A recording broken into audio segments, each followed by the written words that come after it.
Okay. Greetings and hotep. I'm clocked in to tarot, so I'm going to go back a little bit, right? I'm listening to Tiffany Intuitive Tarot. So, something interesting happened yesterday. The girls were coming back, and a guy stopped them and said, you know, I'm looking for the store. It's hot out here. And, hey, and he kept trying to make conversation, and I keep trying to train the girls. You don't owe grown people nothing. So you just act like you don't even hear them, and you keep running, or you say stranger danger, or you say fire, or you say call the police. You know, he could see that these girls are not grown, and if they are grown, they just might barely be 18 if he wanted to assume that, and that still should have been inappropriate for him. But he was trying to make small talk. And I keep trying to teach my children the little things I'm learning about narcissists and how they will ask you for something small, like he put out my light. They'll ask you for something small, like, oh, you got a light? You got 25 cents? And I keep telling them, when these people are out in the world asking you for something, you ain't got nothing. You ain't got nothing for them, because that's just to see if they can continue to manipulate you. I want you all to go and watch that movie Alone and see how she kept giving her power over to the narcissist and ended up in the basement, tied up. Now, she lived, but I'm going to be honest with you, very few people actually live once they have been captured. I learned something very valuable from Governor, not Governor. Governor George Bush. He said, never let them take you to another location. So that means if you have to fight to the death, it should happen where they first take you. Don't listen to the negotiations. Oh, I got money, and oh, my parents will send you a ransom and all of that. A lot of these people have access to money because not only are they rapists, kidnappers, and murderers, they're fraud workers. So they already take people money. They do that on a daily basis. So money is nothing to them. What they need to satisfy that demon that rides them is to be able to take advantage of somebody, to make a person feel fear, to make a person feel weak, to make a person feel hopelessness. They thrive. The demons that sit on the head of these people, they thrive off of those kinds of energies. So you have to teach your children, you don't owe grown people nothing. You don't stop for no grown person. You don't help no grown person find a motherfucking thing. A grown person don't need your help. There is no reason a grown person needs your help. And that's what I train my children. My daughter was trying to help some so-called handicapped guy. He was in an electric wheelchair. And I'm like, Angola, how many times have you seen people get up out the electric wheelchair and walk across the room? We used to use the quickie and go to the grocery store and pick up water, right? And we're able-bodied people. We just used it as a vehicle, right? So you cannot assume just because a person is in a wheelchair that they are handicapped. On the movie Alone, he wrapped his arm up in a sling to try to make himself seem like a vulnerable adult. And that's one of the little psychological mind games that people will play with you. When these children walk out this door, they got to know that they are walking into war. We've got to stop allowing them to think that it's a nice world outside and they're skipping through the forest and there's safety outside. This is purge every day. You got full-time fraud workers trying to take even your children's information from their phone so they can steal their little Cash App money, whatever allowance you send them, and maybe even get the bank information. Put a doggone LLC in your children's name. I'm trying to tell you now. I'm trying to tell you what's real. The other thing is you got organ traffickers right in your neighborhood. And these big ass refrigerated trucks you see riding around, riding around, riding around. They ain't riding around for nothing. They looking for body parts. Do you hear me? They're looking for body parts. And then, of course, you got your typical, the biggest craze has been the human trafficking.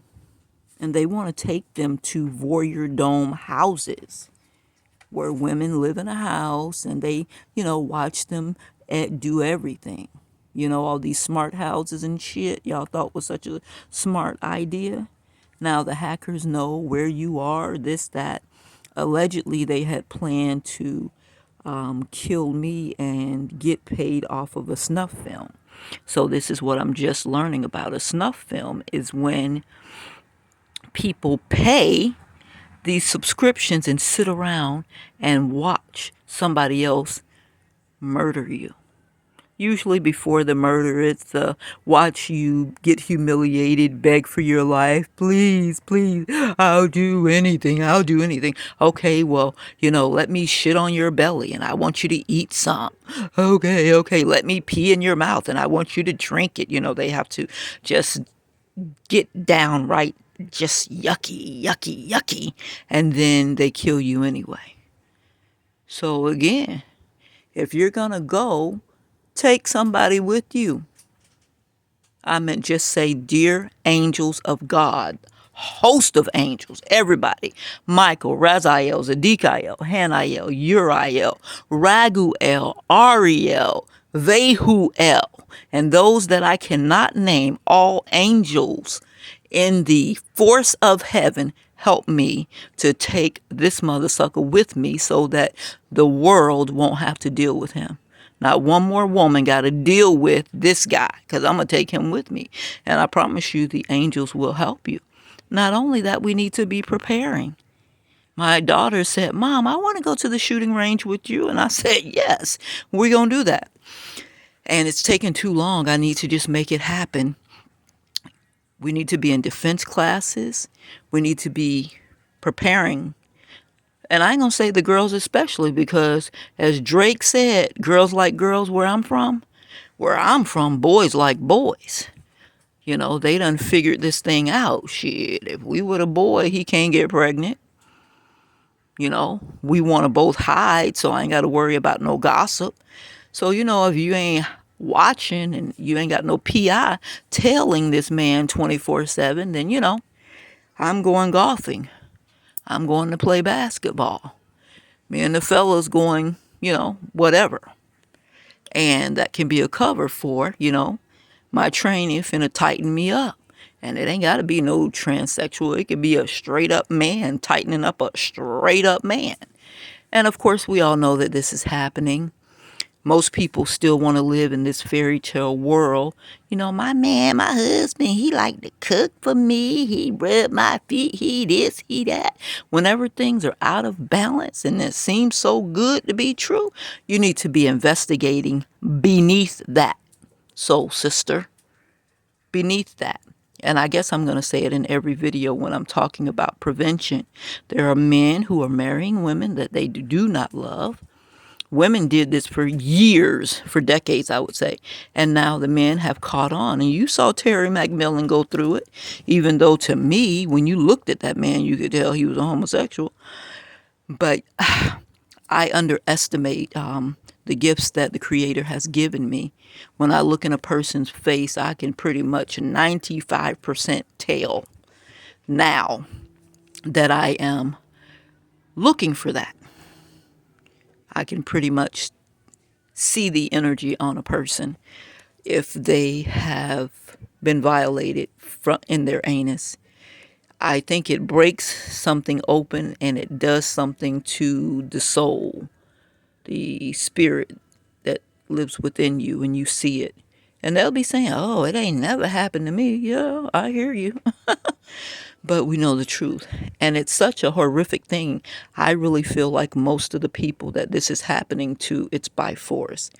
And this is the reason that I have decided I am really going to stop in most cases using the word maggot, replacing the M with an F, because that's a lot of deep trauma in and under there. And when I get angry about the people who have stolen from me, these men, I guarantee you 100% of them that have stolen from me have been violated through their anus.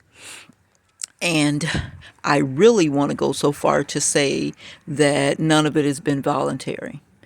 So because I am trying to evolve as a person, I can't afford to stay in my 3D self and be mad about the condition that my children and I are living in and the things that we could be doing if we had gotten our money and da da da da da. I have to be thankful that I'm alive, because when people go through extreme hurt, they're willing to extremely hurt others. So, these people were trying to kill me for real, for real. And sometimes my mind just really wants to weep for my life, because what did I do so terrible to make you want to kill me? Because I walked away from you? And then if your daughter or your sister or your mama said, man, this Negro tried to offer me drugs. I mean, he tried to get me hooked on cocaine. That's what it is to me. If you offer it to me, I tell you no, and you say, come on, give it a try. You say, oh, you don't trust me, try it. You were trying to take my whole life and my children's life and my children's children's life. And that's how I saw it. Because if you take me down, then my children don't have anybody to instruct them. And then my grandchildren ain't got nobody decent to instruct them. And my grandchildren ain't got no. So you take down a whole bloodline. That's how I saw it. And then when I say I want you to apologize to me, the person tells me it was a misunderstanding. So I gave him an opportunity to self-correct, because he's a real cool cat. I mean, he's pretty much well put together. I mean, extremely heavy. So I knew that there would be some extreme something behind the weight. But I didn't know it was going to be what I found out for it to be, because we were having other weird conversations about sex and money. And I kept saying, nah, we ain't doing none of that. We ain't having no sex and exchanging no money. That's not what I'm on. Why do you keep talking to me like that? Why do you keep talking to me like that? Those were really, really big red flags that I ignored. And so that's another reason I can move through this kind of coolly, because it's like, dumb bitch, dumb bitch, dumb bitch. Them was some big ass red flags. If that happened to your daughter or your son, you would have told them to get away from that person and stay away. So why did you go back? Trying to what? What? And my low standards where the men are concerned, I think I got from my mom, because I watched my dad beat my mom, get mad when she brought a plate. If the food wasn't hot enough, throw the plate and hit her in the face, throw the plate against the wall. If she didn't shut up when he told her to, he gonna punch her, backslap her, and she stayed for all of it. Even when we had to run up the street to cousin Barbara Ann's house, Uncle Stanley and Barbara Holmes's house, and we still came back. Even when he, went to jail, me and my, sisters in there jumping up and down on the bed, because we're going to get us some good sleep tonight, praise God. And my mom in the room crying. We like, Mama, why you crying? Your daddy in jail. Yes, the fuck he is, praise God. Now, why are you crying? I miss him. I love him. And, I didn't say, bitch, you stupid. I said, Mama, you stupid. And went back to jumping up and down on the bed. She took the deed to the house and bonded him out. I'm like, bitch, you is all up crazy. You don't like peace, huh? And so as a result, a little of that must have rubbed off on me. So now I ain't checking for nothing. You gonna really have to come with a letter from God. That's what we on. 4 years and no dingling. Lawrence Alexander Cambridge was the last dingling inside of my body. And I'm sitting here today thinking about Lawrence was a part of this? Is that why he kept letting Anthony in the house? They made him an offer he couldn't refuse. Now look how long ago this was. July 4th of 2020. Lawrence told me to go with Veronica Davis to a field, to a yard sale. I mean, I ain't got no house to fix up, so what I'm at the yard sale for? And God said, don't go, don't go. I listened to Lawrence again over God. So God is like, hey, idiot, when I speak, you really need to do what I tell you to do. Only for me to find out that Lawrence was divine creator. Lawrence was a part of it. Okay. So I have to keep saying that to myself because he fooled me. I think in the beginning he was genuinely wanting to help me, whatever my brother said to him. He bought it.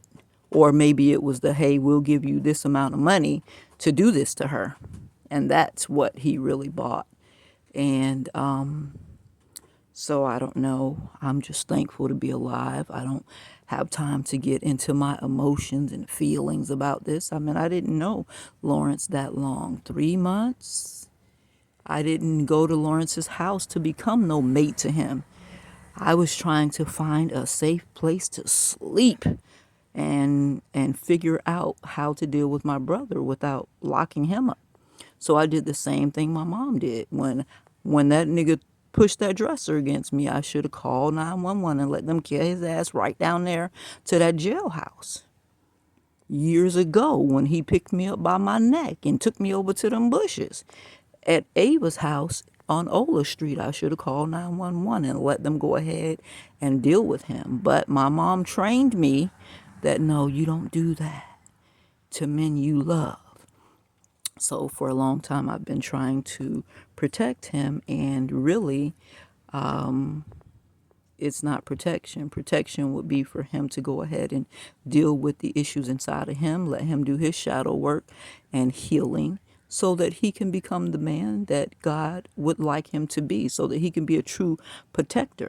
And maybe he wouldn't have stole the house and did all kind of fraud and, you know, got these attorneys doing fraud and these judges doing fraud. And, you know, a lot of people are going to really be out of jobs, maybe out of pensions, and that's going to affect their whole bloodline. But I didn't make them do wrong. When he came to them with the offer, that they should have said no. But again, the little boy inside of even judges, attorneys, and doctors, if they don't heal, they don't mind being on that greed tip. My USF settlement from years ago in the 1990s, Natalie Renee Carnegie, Brenda Muse, and Aileen Atkins sued USF. Everybody got their settlement money from that except for me. So my money's been sitting there. So it's long. But, you know, according to what is resonating with me in the tarot community, the attorney could be doing spell work and trying to send people to kill me so they can keep my money. You know how sick that is? But the other part is that's going to come back on their daughter, their granddaughter, their mama, somebody they truly love and want to see prosper is going to have to eat that negative karma. They ain't thinking about that. They just thinking, ooh, if I get this, I can get me a house in Martha Vineyard and I can, you know, buy me a Jaguar and I can, you see what I'm saying? The little boy and the little girl inside of them is shopping in their mind, wanting to get things in this 3D realm. They're not even thinking about the ramifications. And so God is using me as the dangling carrot. And he said, now you said you'd do this work. So yes, you got to wait. Yes, you're not going to have your $4,000 filing fee to run for school board. So be it. What were you going to do when you got in there anyway but argue with them other people? Because they ain't going to see things your way. You can still get your platform out. You can still get your ideas that I gave you out to the public. You can go to the school board meeting and do that. So, yes, we're adjusting things. You're not running for school board. It's okay. You'll make it. I've got a more important work than you running for school board. And so the creator is creating a landmark case with this 13th Judicial Circuit Court and showing how there's a lot of probate crimes. A whole bunch of people didn't get their money that dead people left them because they are crooks, crooked clerks within the clerk office, crooked attorneys and crooked judges, and they get together and they do, little fancy paperwork. Even let people marry you. I don't know how many times people have married me behind my back. I ain't never married nobody. But how many times have I been married and didn't know it? The people at my house, my mom left 6010 North 32nd Street to all of us. And so we each own 25%. And everybody has access to the mailbox. These people been stealing my mail and stealing my checks for years. They may even be getting disability in my name. Well, who's the disability going to? I'm sitting here with sweat dripping off my chin. Been around here begging churches to buy me another 300-watt Jackery solar generator so that we have 2 generators and we can plug up 2 fans. So who is getting my disability check? Who's getting my children's child support checks? Who's getting my children's disability checks? Because I get $0. And these children have been with me, these last 2 Lotus birth children that were birthed at home, Angola, February 25th, 2007 at 6010 North 32nd Street on a Sunday after I got off the paper corner, standing outside of Charlie's Market on that little island. Letitia Karima Penn can vouch for it. We were fake friends back then. And then Abby, born at 2212 East Mallory Avenue in the pee house. That's what we called it because we didn't want to go to the back, so we used to pee in Abby's, Angola's little, what do you call that little pot that the children use? And sometimes the pee would spill onto the carpet, and so it starts smelling like pee. We called it the pee house. Now, when you go do a property search, you only see 2210 East Mallory Avenue. And that is because my brother hired probate attorney Leroy Merkel, and Catherine Henley signed over 2212 East Mallory Avenue, Tampa, Florida, 33605, and 2210 East Mallory Avenue, Tampa, Florida, 33605, for my grandmother, Irene P. Scarborough. And they did this recently before my grandma died. So this was like in 2021, maybe, something like that. But the problem is 2212 and 2210 were Dorothy's property. So why wasn't it probated when the estate was probated? When Dorothy Atkins's estate was probated, why wasn't 2212 East Mallory, Tampa, probated, and 2210 East Mallory probated? And 1316 Keel, Keel Place, Valrico, Florida, 33594 was not probated. The property in Georgia, which I believe my granddaddy left to me, along with the trust, and Anthony's property at 700 East Harem Avenue. That was in Dorothy Atkins's name, and he got it switched over. See, we trusted my brother. He said my mom left him as the estate manager. I don't even believe that. They done changed the will. Now the will can't even be found. I go to the 13th Judicial Circuit Court, and the clerk said her name is Elaine, and she's lying, just like Ronald Figueroa may be lying and saying that he retired, and the new chief judge is Christopher Sabella. They even got a stamp for Christopher Sabella. So this corruption goes pretty deep. So they will lie because you don't even know, and you might not ever find out what the truth is. So my brother pretty much ended up with everything. They combined 2212 with 2210, I believe. We were walking past there last week, and 2210 has a real estate sign in the yard. But, they could have paid the real estate company to put that there, and it's a lie. Just like they use fake owner names, like the owners out at 1316 East Kill Place. East Kill Place. Why did I say East Kill Place? My mom's house at 1316, well, my house at 1316 Kill Place, Valrico, Florida. They got Spanish people names on there, and it ain't their property. So I have some people doing some research, and my people don't want us to get to the bottom of it, but the feds, CIA, they're all over it. And instead of them, just coming clean and telling the truth and saying, I don't know what came over me. I just saw the opportunity to be wealthy and I went for it.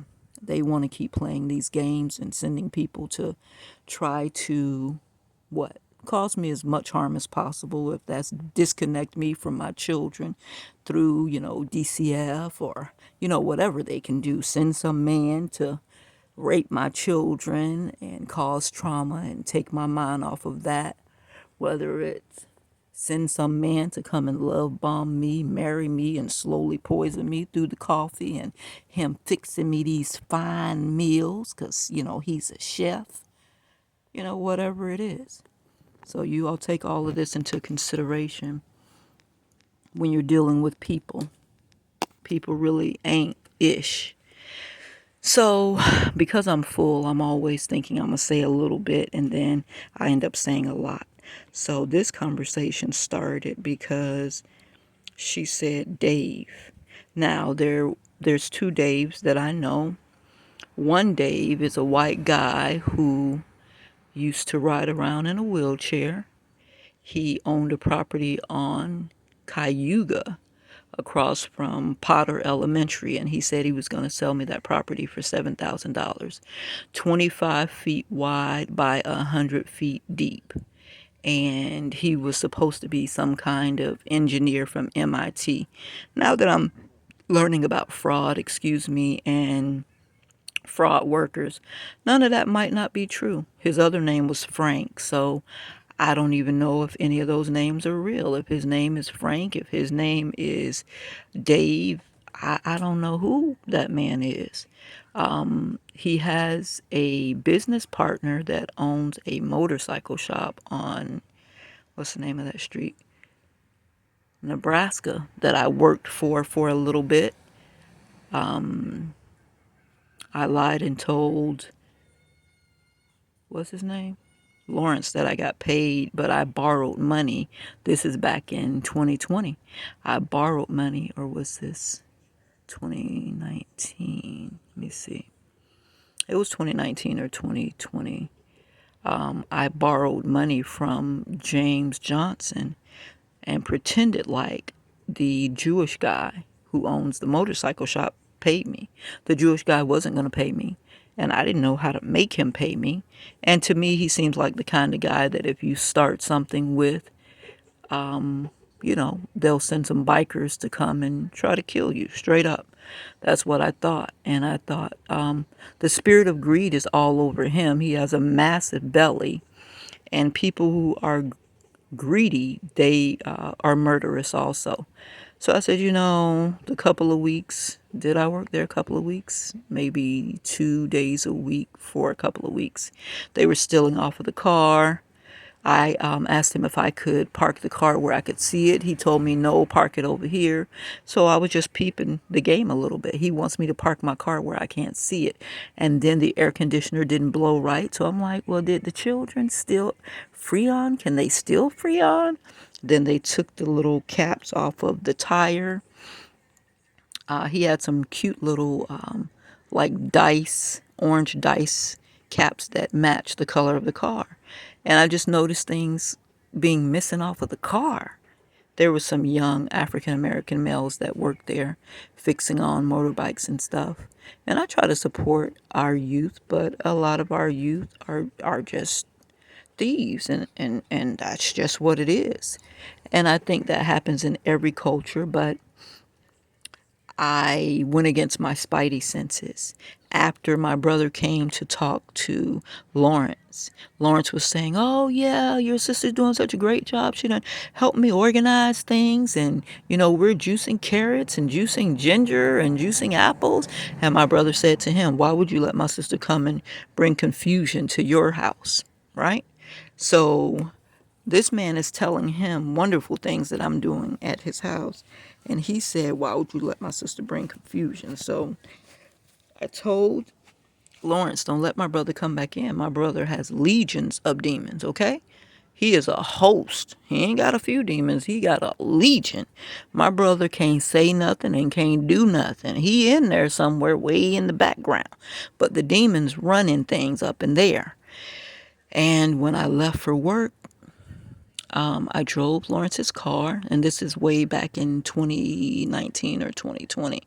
And God told me to go back, and I was like, "I'm going to be late." And God said, "Go back." I said, "Okay." I went back, and my brother's car was there, the car he was driving. So I put a note on the car to let my brother know, but I didn't go in the house and let Lawrence know, and I didn't say anything to Lawrence about me seeing that my brother was there, because I was just trying to see what was going on. And I realize now I should have knocked on the door, skipped work, knocked on the door and said, "Hey, what's going on? What y'all talking about?" Because that might have been the day that Lawrence sold me out.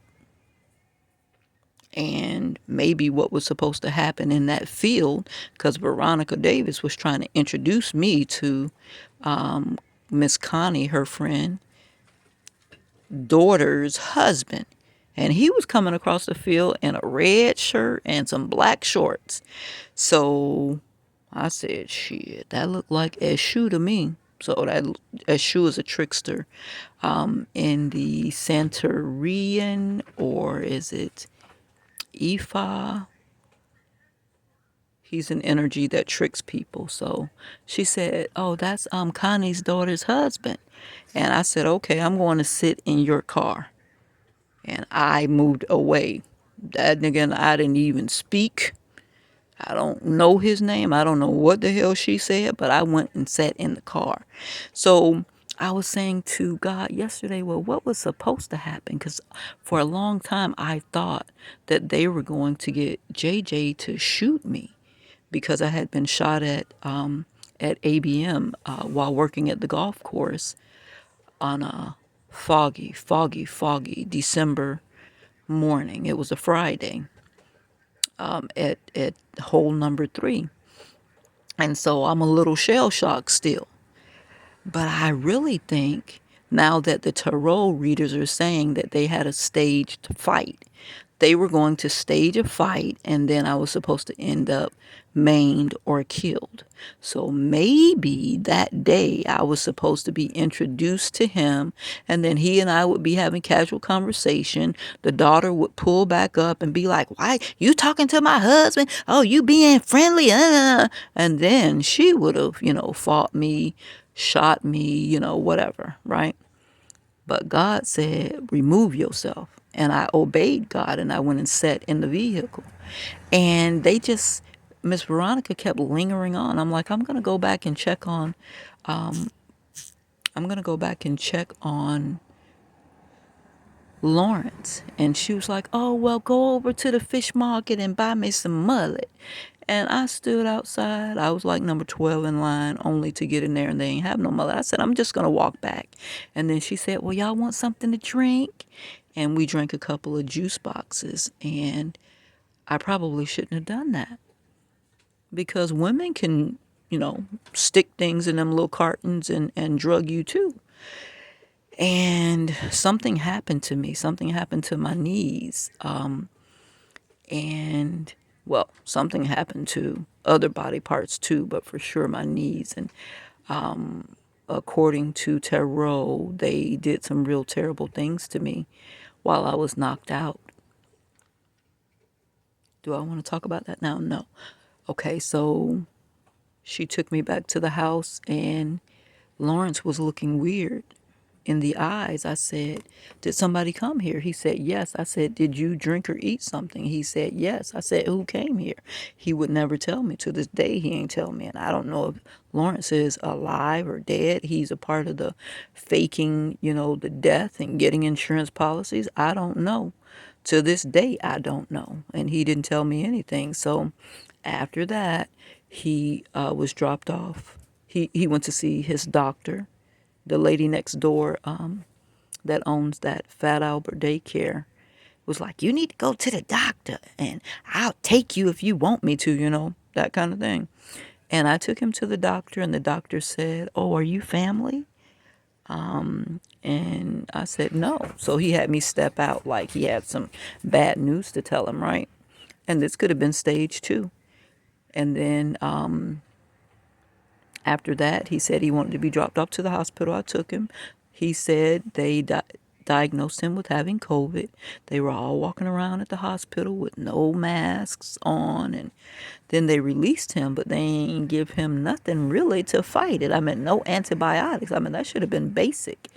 And it just tripped me out that things were happening just stupidly. So on a Sunday, was it a Sunday? Yeah, Sunday, Adam from the Advent Home Health called and said, "Can he come see him?" I'm like, "Sure." I mean, I'm not his, like nurse or anything. They came and he came with 2 police officers. Now, because I kept thinking, oh my God, they're going to try to kill Lawrence. God, what do I do? I can't act a damn fool right here. They're going to try to do something to me. The police are here to take this man back to the hospital in a non-emergency ambulance. It all seemed weird, but Lawrence was a grown man and he's over himself. So he could have said no. He ain't say no. And so I was sitting there praying, trying to figure out what to do. And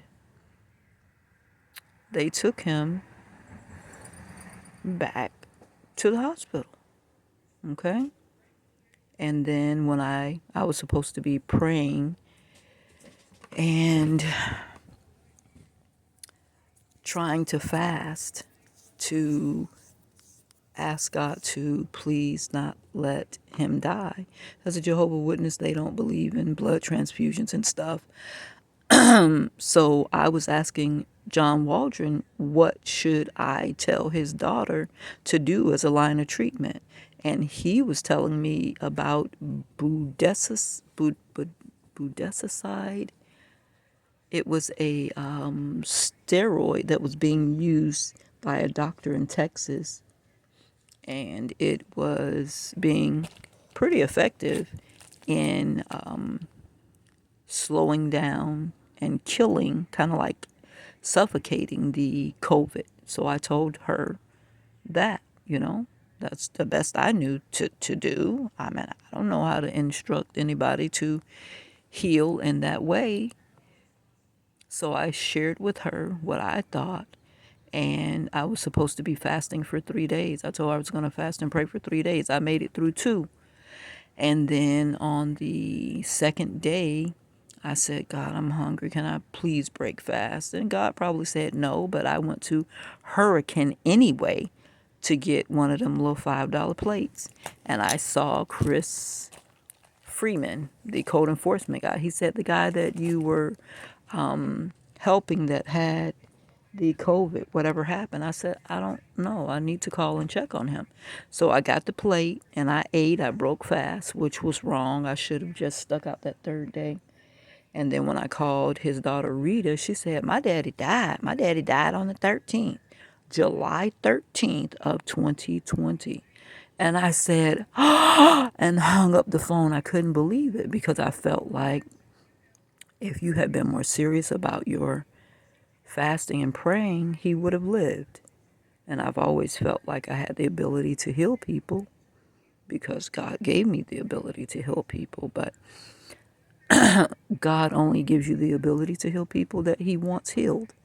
And so I kept holding on to that guilt, like I let them kill him. If I would have never met this man, he wouldn't have met my family and these little fake friends, and these people done did something to this man. And I don't know what they did to him, but if he hadn't met me, he would probably still be alive. And I carried that guilt around for a long time, and that's probably why, you know, my sex life has been the way it's been. Like, I want to know what happened to Lawrence. I really want to know that it's not my fault and I didn't cause his death by him meeting me, and then the people that came with my life hurt him. And I finally released it. I no longer believe that it's because of me that he is, I don't know if he's deceased or shit on an island somewhere enjoying the insurance money. I don't know.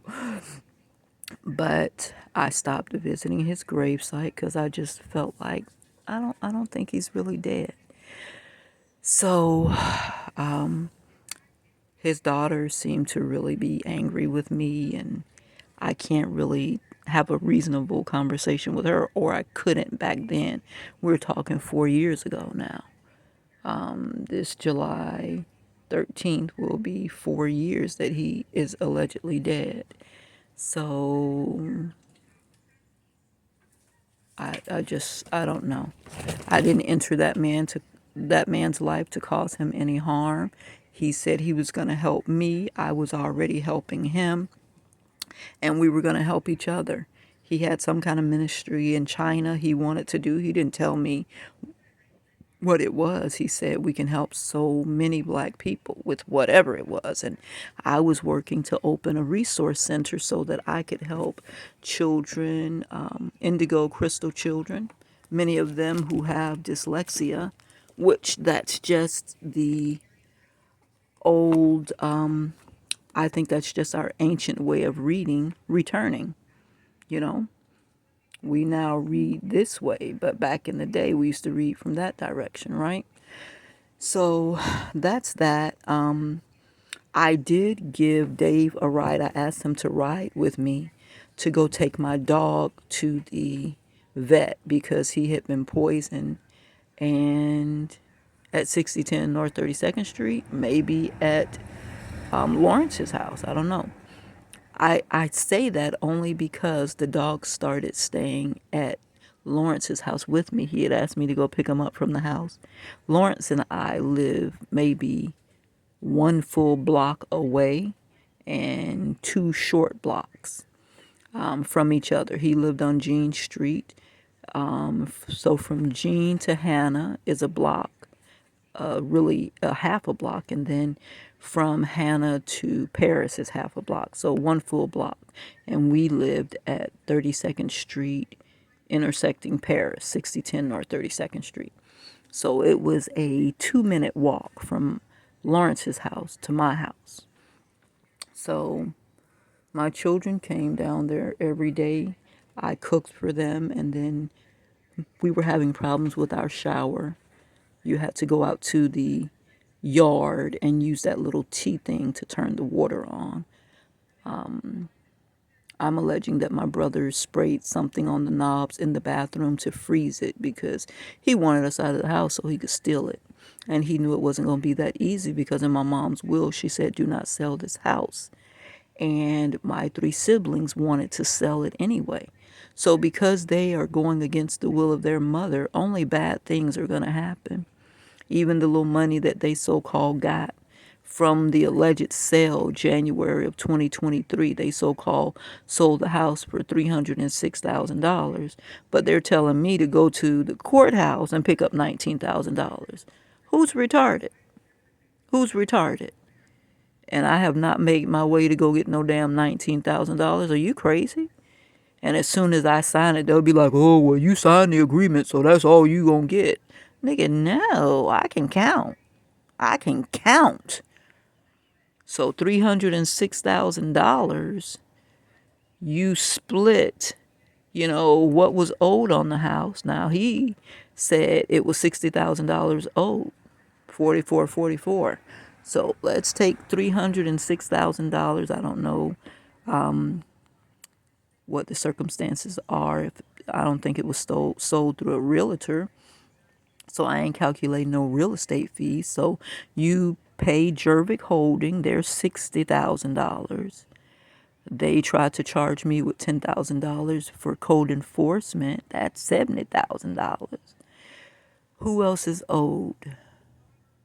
I don't know who else is owed, but I know there's over $200,000 left. And if you split that 4 ways with 4 children, that's $50,000 right there. So what y'all doing with $19,000? How we get to $19,000? And I'm sure my brother, he's, the number magician. He got some, foolery for you. He ain't gonna tell you the truth though. So I'm having to just slowly do my own research, and a couple of people have chimed in to help me, and I'm sure the FBI and the CIA, ATF, DEA, DOJ, the immigration people, I'm sure they're all going to do a very thorough job at getting to the truth, because I've learned my family don't tell the truth.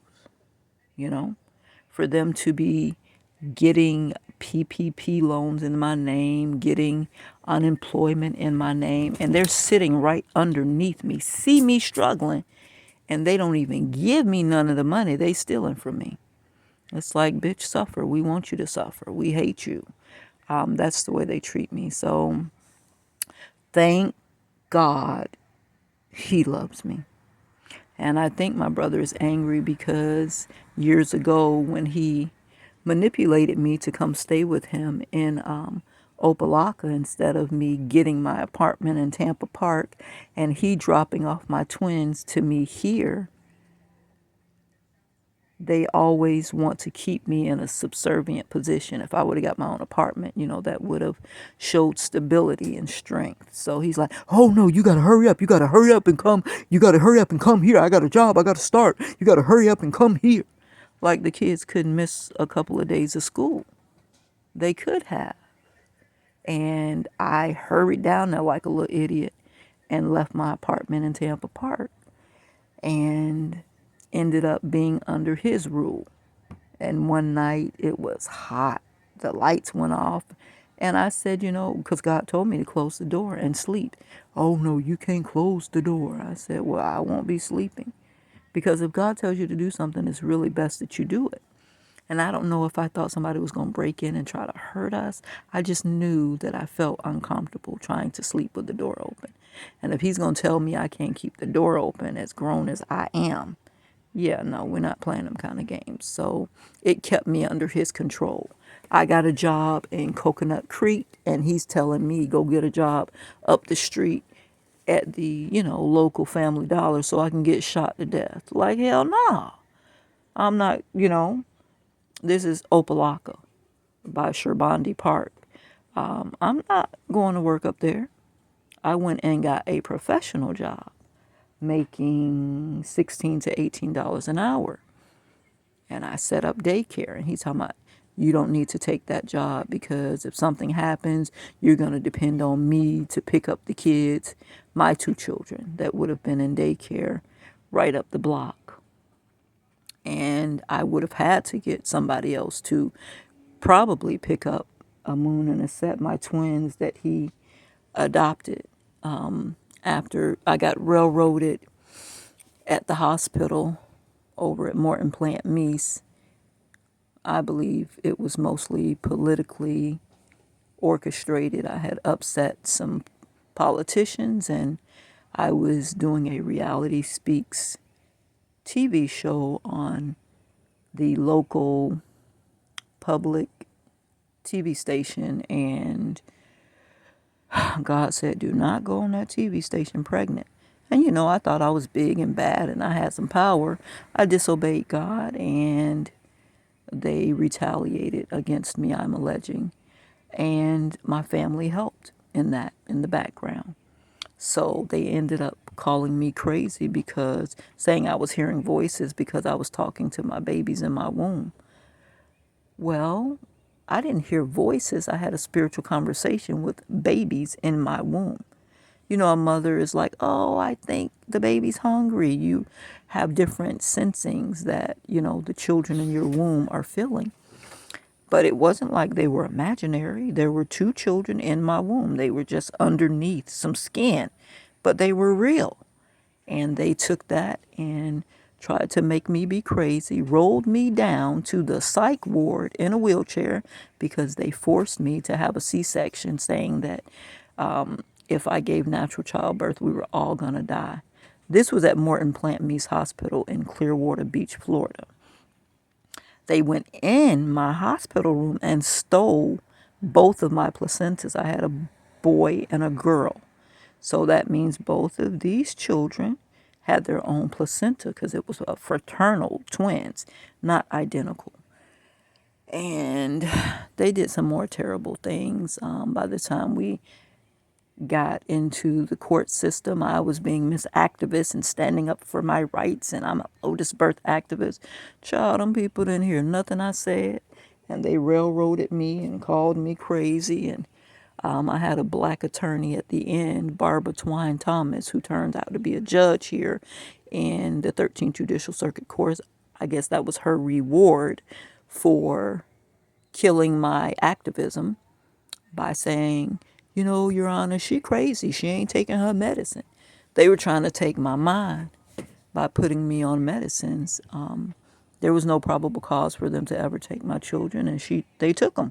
Not only did they take them, they terminated my parental rights, and my brother adopted them, and they were all pretty happy about that, which I didn't know at the time. I really thought my family gave a damn, but they never did.